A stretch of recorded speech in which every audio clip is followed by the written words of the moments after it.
Otoritas Jasa Keuangan mengedukasi kaum perempuan agar waspada penipuan berkedok investasi dan pinjaman online ilegal. Pasalnya berdasarkan catatan, hingga saat ini total kerugian akibat penipuan sudah mencapai 139 triliun. Hal itu terungkap dalam Women's Talk yang menghadirkan Frederika Widyasari Dewi, Kepala Eksekutif Pengawasan Perilaku Pelaku Usaha Jasa Keuangan Edukasi dan Perlindungan Konsumen OJK, yang menyebut sasar empuk penipuan kaum perempuan. Senada Ketua TPPKK Kalsel Rodatul Janai menyebut penyebabnya kecanggihan teknologi yang dengan mudahnya bisa diakses khususnya para kaum perempuan. Karena itulah, literasi keuangan penting diberikan kepada para kaum perempuan agar lebih selektif dan waspada dengan hal yang merugikan dan mengancam ketahanan keluarga. Ya. Nah terus itu juga berbagai macam dari koperasi, kemudian dari berbagai macam investasi ilegal dan gadai ilegal dan lain-lain.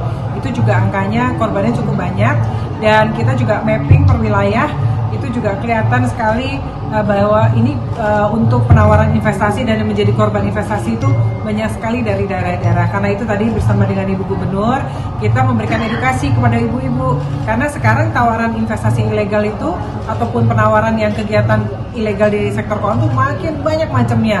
Tadi nanti silakan bertanya kepada Bapak Kepala Regional 9 di Kalimantan Selatan. Di Kalimantan Selatan juga modusnya bermacam-macam tadi ya, nanti bisa disampaikan. Dan ini juga kebanyakan korbannya itu biasanya adalah ibu-ibu. Ada sisi positif, ada negatifnya. Di satu sisi ada kemudahan, tetapi di sisi lain ada dampak negatif yang mengikuti.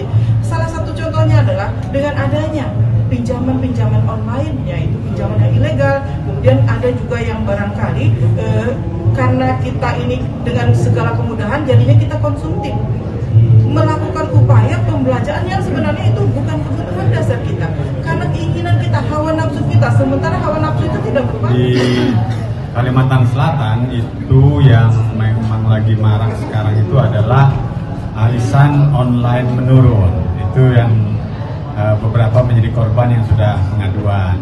Yang kedua, pinjaman online ilegal, ya. Yang juga, dan yang ketiga adalah gestun, gesek tunai pay later. Itu hati-hati. 3 hal itu yang paling marak di Kalimantan Selatan saat ini. Tapi insya Allah tidak lagi bertambah korbannya karena edukasi kita masifkan melalui media sosial.